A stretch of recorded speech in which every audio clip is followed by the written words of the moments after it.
Boa noite. É um prazer estar aqui mais uma vez e vamos começar o nosso encontro da noite de hoje, fazendo o nosso centramento. Convido vocês a aquietarem um pouco, convido vocês a levarem a atenção para a respiração, sentindo o peso do corpo assentando sobre o assento, sobre sua cadeira, sobre o sofá. Relaxe seus ombros,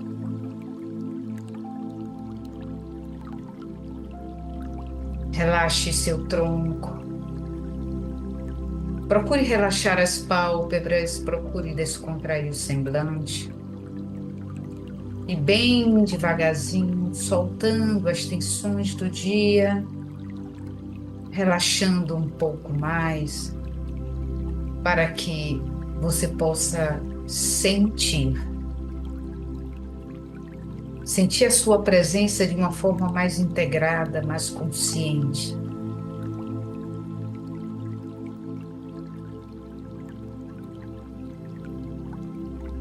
Vá deixando os braços repousarem sobre suas pernas. Vá descontraindo um bocadinho mais sua mandíbula, relaxando faces, lábios, língua. Fazendo essa pausa tão importante para que estejamos atentos, presentes, conscientes no nosso bate-papo da noite de hoje. Então, convido vocês a trazerem as mãos unidas em pranam. Vamos vibrar o mantra 3 vezes a cada expiração. Hum.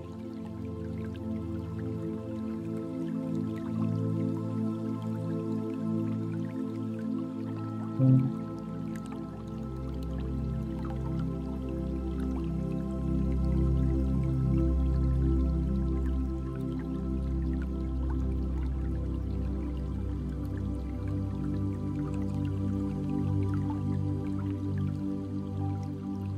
Muito bem.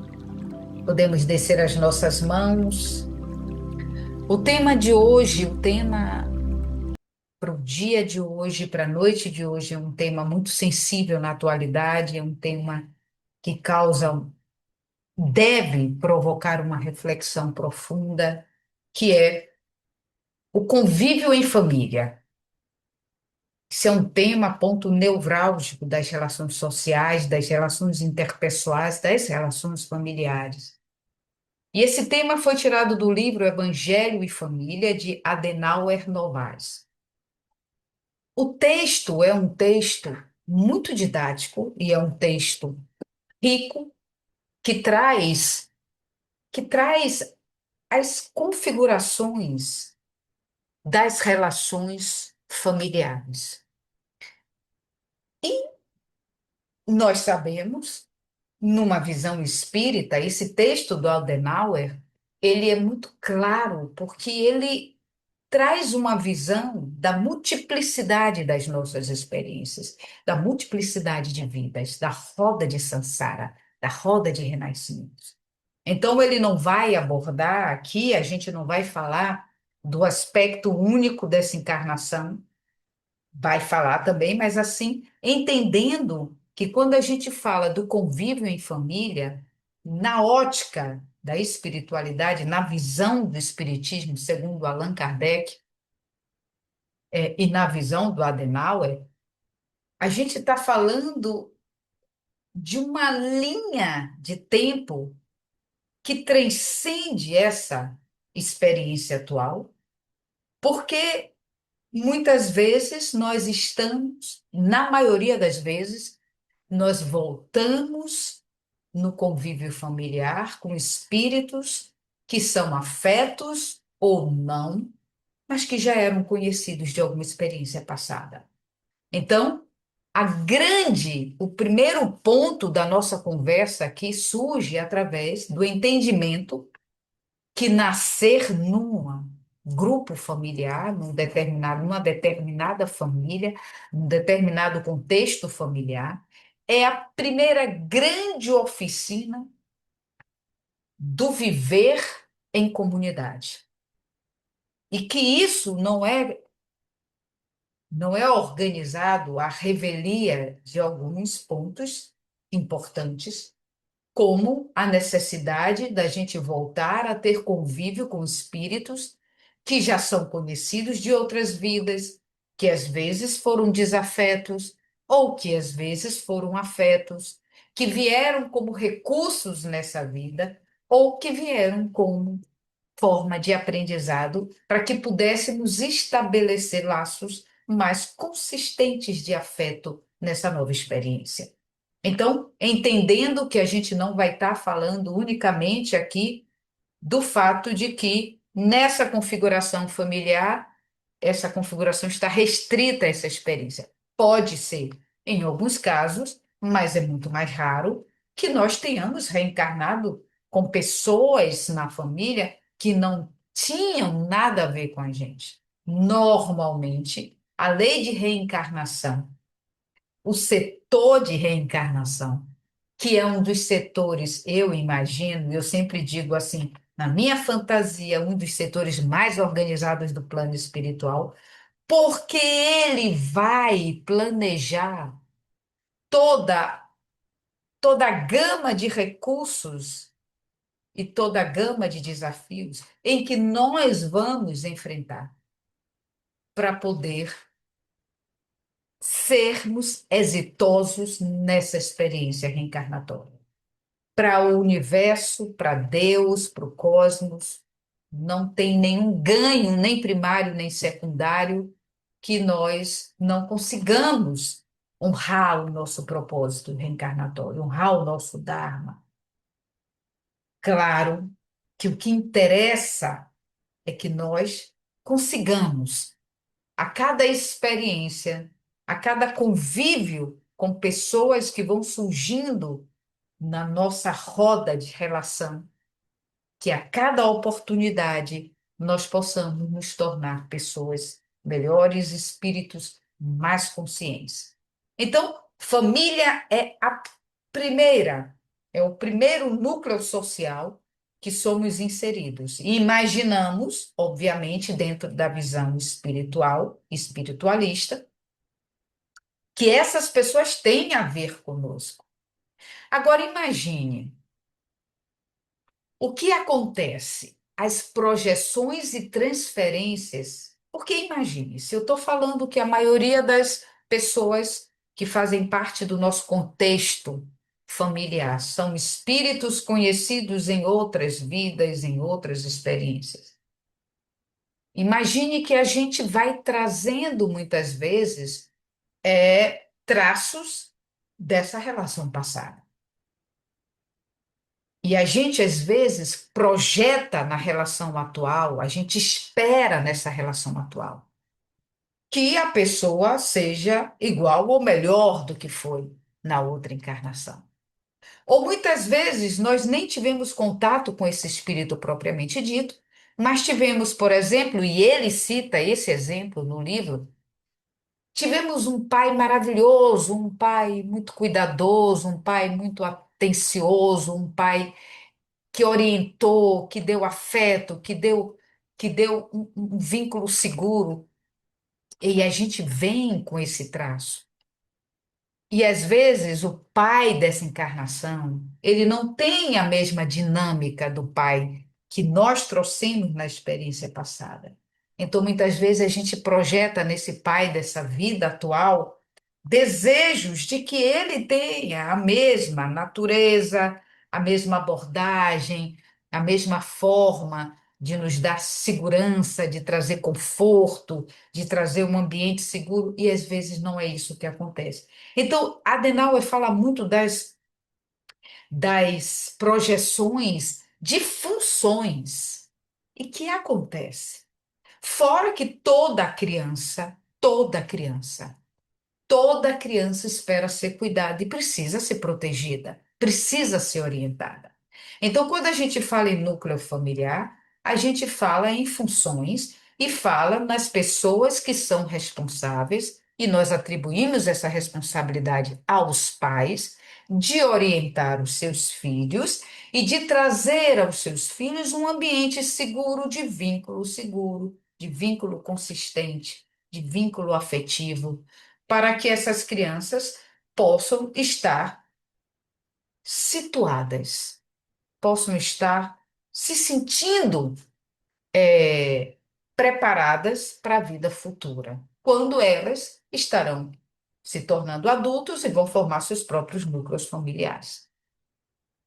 Grande parte da nossa infância e juventude, nós vivemos um conflito, porque quando somos jovens, ou pequenos, ou jovens, nós temos memórias ainda em flashes dessas projeções, de experiências que foram boas ou não, de outras vidas, e que muitas vezes nós projetamos nos espíritos que estão agora na vida presente com as mesmas funções pai, mãe, irmão.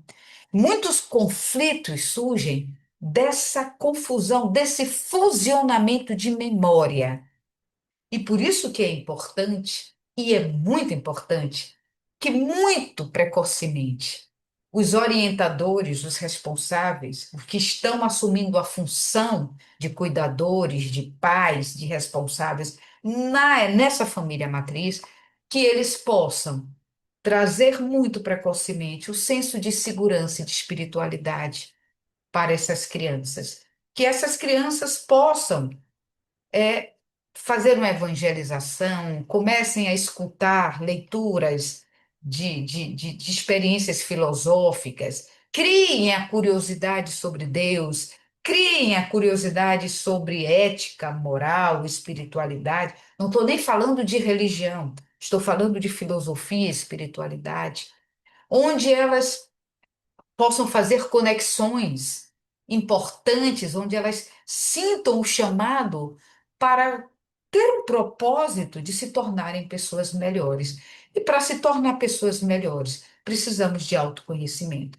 Então, é muito importante nos núcleos familiares, quanto mais precocemente o exemplo dos mentores, dos orientadores, dos pais, dos responsáveis, dos cuidadores, dos tutores, dando exemplo de busca espiritual, dando exemplo de compreensão sobre a importância de relações saudáveis, de relações equilibradas. Quanto mais precocemente isso é introduzido no âmbito familiar, mais essas crianças que estão em fase de amadurecimento poderão fazer a escolha e poderão, quiçá, fazer contato com seus propósitos mais precocemente. Então, nós temos que é uma grande oficina, porque é na família que a gente começa a trabalhar essas projeções, essas titulações, essas pendulações, esses movimentos de compreender o que está acontecendo, o que se espera do outro na função em que está desempenhando. É claro que quando crianças e adolescentes e jovens, nós não temos essa compreensão, a não ser que já tenhamos sido inseridos no núcleo de autoestudo. Mas se não, existem muitas cobranças, porque o jovem ele vem com um senso de ego muito muito em formação, muito pulsante, muito inflamado. Eu quero que seja assim, eu gostaria que fosse assim, porque é obrigação do outro fazer isso. O jovem, ele tem esse ímpeto de ser saciado, de ser realizado, de ser acolhido, a criança também, né? De ser cuidado, e eles precisam desse cuidado, de fato, eles precisam desse cuidado, porque não têm o sistema nervoso ainda completamente formado e estão muito suscetíveis, muito vulneráveis a afetações de outros comportamentos externos. Então, é preciso que os pais eles tenham consciência das suas funções que exercem, mas, sobretudo, eles deem o próprio exemplo de busca por um propósito, de busca por uma vida equilibrada, por uma vida harmoniosa, criando um ambiente saudável, um ambiente sem tensões desnecessárias, onde haja diálogo, onde haja compartilhamentos, onde haja conversas construtivas, para que essas crianças, que serão adolescentes e jovens no futuro, possam ter uma base, uma construção, né? Um lastro emocional e espiritual e curiosidades acerca de construir o seu próprio caminho a partir dali. Então, nós que estamos nesses primeiros anos e que nascemos no núcleo familiar, nós estamos ainda com algumas memórias e que nós acessamos essas memórias. Não há dúvida, às vezes em sonho, às vezes em déjà vu, em coisas que chegam por associação e a gente diz: nossa, isso me é familiar. Eu acho que eu já vivi isso. Então, alguns primeiros anos, nós acessamos mais facilmente essas memórias. Nós temos mais plasticidade, nós temos menos rigidez, estamos menos engessados na experiência presente, estamos menos calcinados na experiência presente e, portanto, temos maior mobilidade em visitar memórias de uma vida pregressa. E isso é bom, mas pode confundir também, porque a gente vai continuar projetando, trazendo memórias de uma vida anterior, de experiências anteriores, em funções anteriores para as experiências do presente.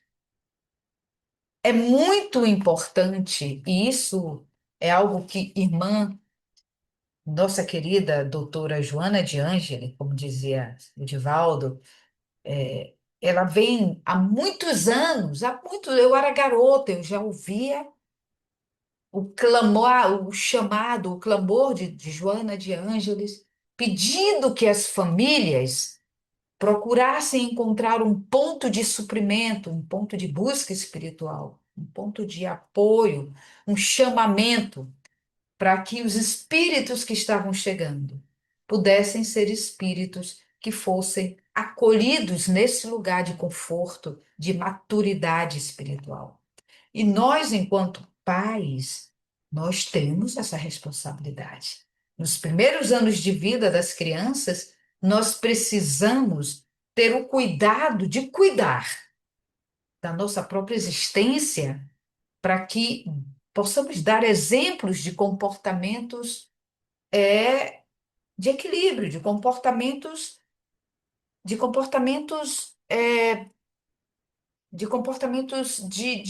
maturidade emocional, de maturidade espiritual, comportamentos que estejam coerentes com os nossos propósitos.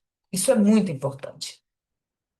Quando a gente fala em multiplicidade de vidas, a gente está falando que a gente traz informações, mas que a gente precisa, nessa vida, promover atualizações do nosso sistema.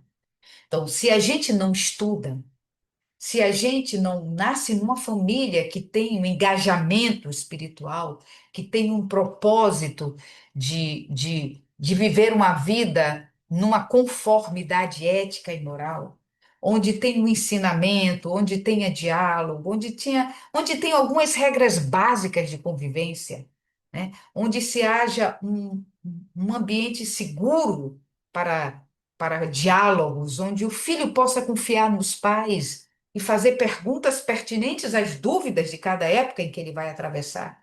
E ele se sinta seguro, e ele se sinta confiante de que ele vai ter essa escutatória sem julgamento e que vai poder falar dos seus medos e poder ser assistido nas suas dúvidas. Se o filho não tem isso, isso traz uma grande insegurança e faz muitas vezes com que os jovens procurem na rua, em outros núcleos, às vezes disfuncionais, desorganizados, respostas para as suas dores de projeção, porque desejava que o pai fosse mais presente, o pai está ausente, assoberbado de trabalho, ou a família, por algum motivo, teve que se separar, porque a separação dos pais não significa que deserde o filho, que esqueça o filho, que o filho seja uma parte inconsistente daquela velha relação. A separação, muitas vezes, é porque se deu no momento em que não havia mais possibilidade de uma relação a dois, mas os pais continuam com a responsabilidade de manter diálogos entre si, de manter acordos entre si, para que não falte de forma alguma a presença e o afeto para os seus filhos. Isso numa relação que não se sustentou, mas que teve a maturidade em si. Fazer uma separação de corpos sem uma separação de responsabilidades, isso faz com que o filho possa atravessar um divórcio dos pais sem que seja caótico, porque ele compreende que a função paterna, a função materna, né, ela é dissociada de uma relação que está dentro de casa.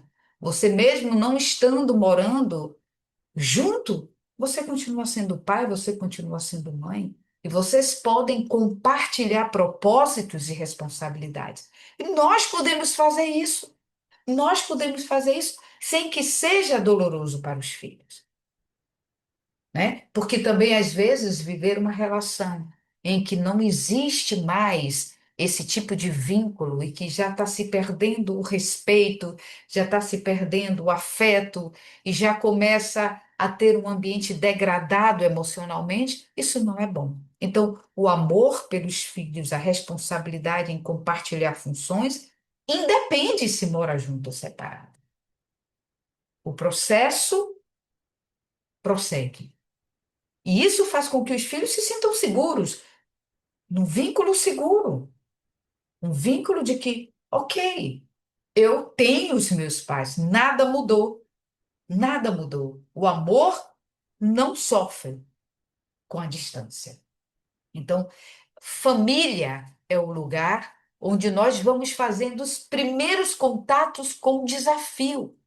O desafio de trazer essas memórias e de fazer contato com essas memórias em níveis muitas vezes muito inconscientes, através de sonhos, através de episódios de raiva, através de contestações, através de indignação, porque achamos que algo não está bom, que o pai não é o pai que eu gostaria, a mãe não é a mãe que eu gostaria, e muitas vezes só vamos entender que tivemos os pais que nós necessitávamos, não é que merecíamos, é que necessitávamos, como diz nossa querida Joana de Ângeles, a gente só vai tomar consciência disso na maturidade, porque a gente vai compreendendo que é exatamente isso, desse jeito, que fermentou nossa potencialidade, que nos colocou em situações desafiadoras, mas que foram essas situações que favoreceram questionamentos, reflexões e que nos fazem mudar. São essas situações que vão promover mudanças consistentes em nós. Muitas vezes não é fácil se viver em família. Muitas vezes nós temos filhos desafiadores, filhos que vão espelhar dificuldades que eram nossas na juventude. E dificuldades que às vezes nós não expressamos porque tínhamos uma outra criação, ou porque não permitíamos expressar, ou porque a configuração da nossa família matriz não nos deu sequer o direito de expressar, porque nós tivemos que sobreviver utilizando outros mecanismos. Tivemos que ser bonzinhos, tivemos que sufocar nossa dor. Tivemos que reprimir nossa agressividade, que era a forma de dar limite ao outro e dizer: nossa relação está indo por um lugar de invasão, está passando dos limites. Às vezes, nós tivemos uma configuração familiar em que naquele momento não nos foi permitido expressar agressividade, não nos foi permitido colocar limite, e foi como a gente conseguiu sobreviver. E não tem nada, nada, nada, absolutamente nada errado com isso, porque nós sobrevivemos. Mas, às vezes, na maturidade, quando formamos a nossa família, uma segunda família, que não é a nossa matriz, é a família que nós formamos através de uma parceria com alguém, e os filhos chegam. Às vezes, tem um filho que é o nosso desafio, que é o espelhamento de toda a potência de agressividade que a gente tinha, mas que não tinha tonicidade para colocar para fora, porque não tínhamos espaço para colocar para fora, porque a nossa realidade era diferente, a nossa geração era diferente. Nós não tínhamos a tonicidade mesmo, acho que a palavra é essa, de fazer enfrentamentos e dizer ao pai ou à mãe: olha, isso está sendo abusivo, eu não vou dar conta. E nós, porque tem a ver com a geração, porque tem a ver com o contexto de cada um, nós encontramos outras estratégias. Mas aí o que é que acontece? Quando o nosso filho, nossa filha nasce, e que muitas vezes vem com a mesma potência que nós tínhamos, mas a nossa era reprimida, para a gente é um desafio muito grande, porque tem aí uma ressonância. E às vezes a gente quer e acha que o filho tem que fazer o mesmo caminho que a gente fez, mas o filho não vai fazer.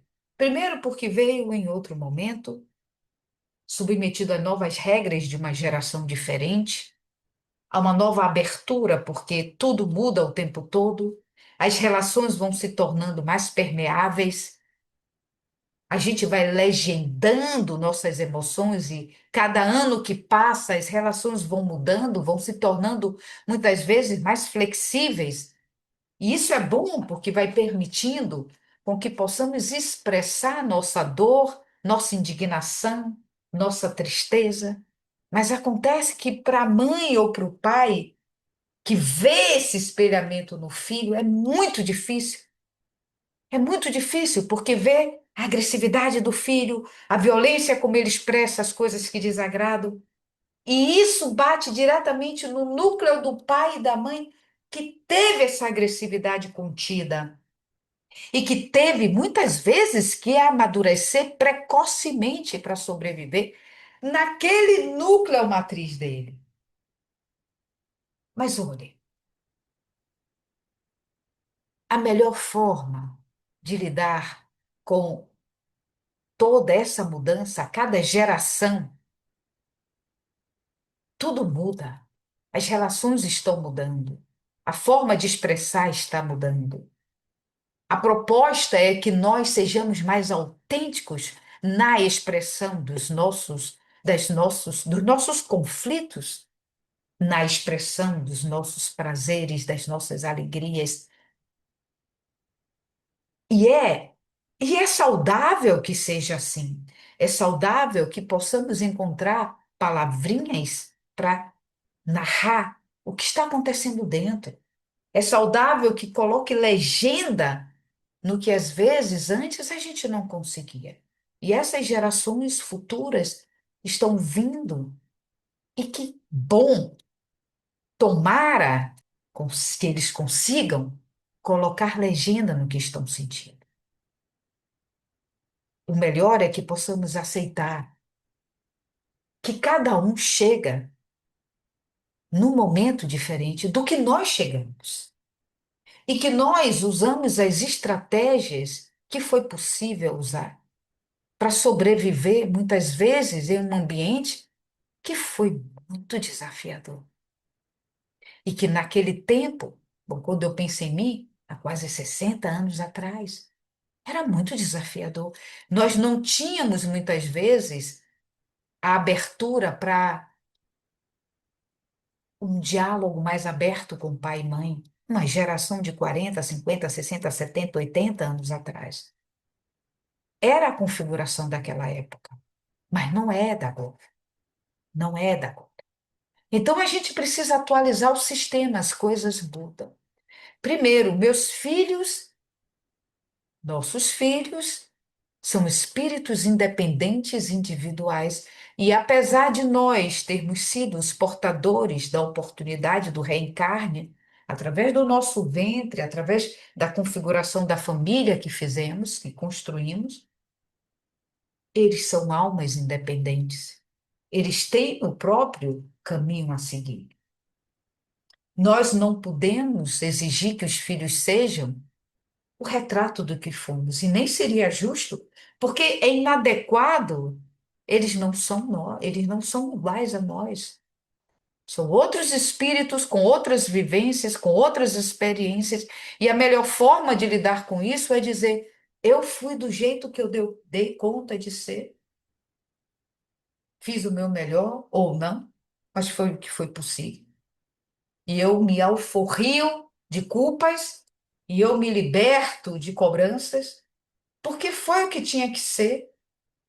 E agora eu faço o caminho, eu tenho feito esse caminho de autoconhecimento, que vai me habilitar a amar o meu filho, orientá-lo, mas orientá-lo não numa gaiola, onde está limitado ao que eu acho que é certo, porque tem que ser como eu fiz, mas observando as competências, as potencialidades desse espírito que me veio para orientar,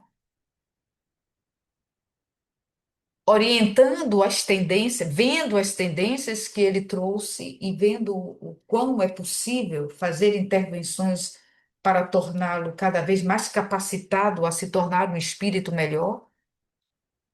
E através dessa relação com ele também me melhorar, porque nosso caminho é interminável. O caminho do aprendizado não tem fim.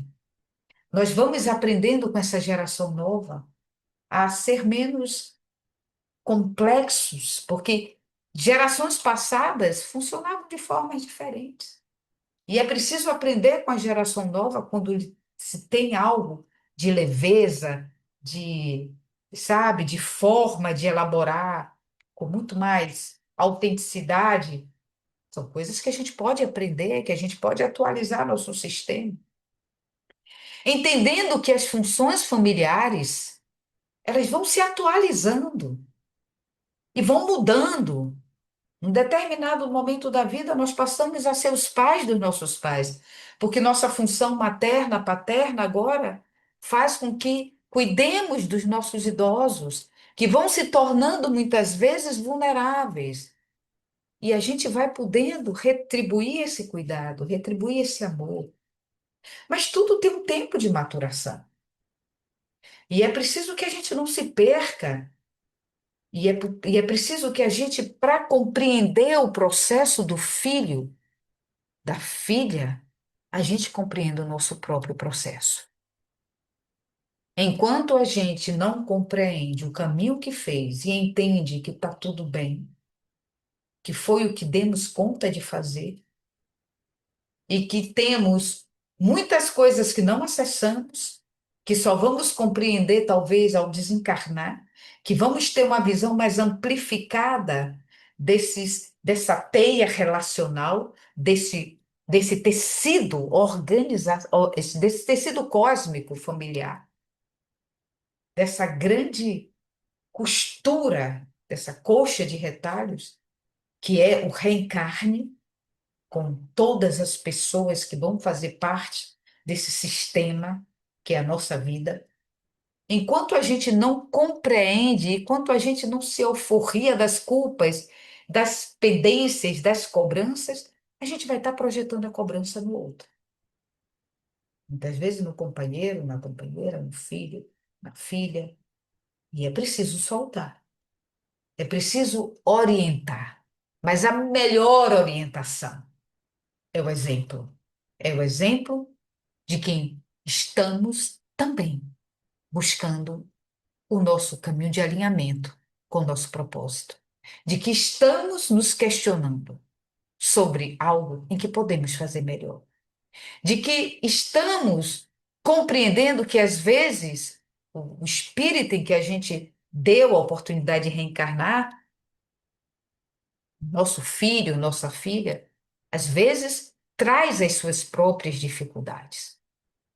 E que muitas vezes a medida desse contato é orientar, dar limite, dar amor e dar tempo.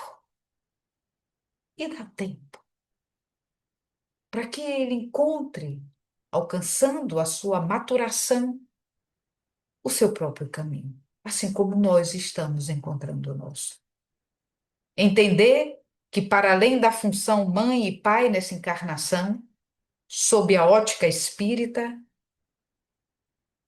nós já fomos, já tivemos outros pais, já tivemos outros filhos, já tivemos outras relações, e que precisamos atualizar essa visão de que não é só sobre essa vida.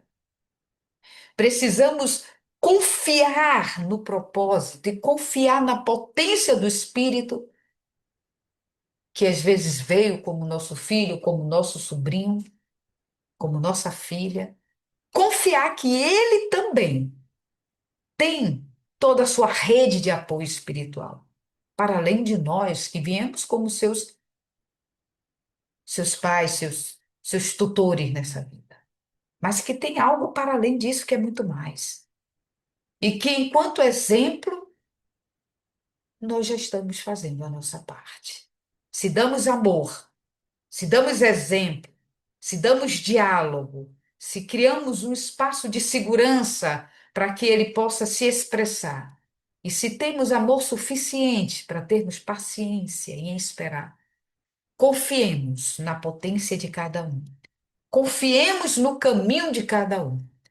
Confiemos de que Deus é o Pai de todos e não deixa nenhum filho para trás. Confiemos que não é só sobre nós, mas para a gente ter essa visão maturada do outro, para que a gente possa olhar nosso filho não só como um filho da matéria, como o nosso filho que saiu do nosso ventre, mas como um irmão espiritual, um irmão fraterno, um espírito que, assim como nós, está tendo a oportunidade de se encontrar de novo no processo da reencarnação e aprender, e aprender. Mas não necessariamente aprender sobre as mesmas coisas que queremos aprender, porque é um espírito. E para além de ser nosso filho, nossa filha, nosso sobrinho, nossa sobrinha, nosso neto, para além de tudo isso, é um filho de Deus. É um espírito com a sua própria história, com a sua própria jornada, com o seu próprio caminho. Isso nos traz um alento. Confiar em Deus, entender que a nossa parte é o exemplo, o espaço de segurança, o vínculo seguro, o vínculo de afeto, mas também o lugar onde tenha tudo isso e espaço para que esse espírito se movimente e encontre o seu próprio caminho. Lembrando sempre que a família é a primeira grande oficina das relações interpessoais. É o que nos prepara para a comunidade, é o que nos prepara para o mundo, é o que genuinamente, de forma autêntica, nos prepara para a vida. E convido vocês a fecharem os olhos nesse momento, a sentir a respiração de novo e a se perguntar se faz sentido, se essas palavras fazem sentido para você. Se fizerem sentido, deixe reverberar no seu coração, acalmando muitas vezes a angústia, acalmando as incertezas. Somos espíritos imortais. Nós precisamos realizar o que dizemos muitas vezes que já realizamos, a nossa fé. Realizar a fé não é sobre pedir e ter. Realizar a fé é sobre entregar a Deus. Entregar entregar a Deus, dizendo: Tu sabes de tudo. Eu entrego meu filho nas tuas mãos. Eu entrego minha filha nas tuas mãos. Eu entrego, seja lá quem for, que a gente às vezes acha que cabe a gente consertar. Ninguém conserta ninguém. Não tem nada de errado. Nós temos experiências muitas vezes dolorosas, vemos e viemos em situações muitas vezes desafiadoras, mas nunca estaremos abandonados. Deus não abandona nenhum dos seus filhos. Então é preciso que, quando nos sintamos incapazes de fazer intervenções do jeito que gostaríamos, lembremos, não é sobre nós, é sobre o amor. É sobre o amor. É sobre a compreensão. É sobre o entendimento de que, quando estamos alinhados com os nossos propósitos e quando compreendemos os nossos propósitos, passamos a compreender o outro de um outro lugar.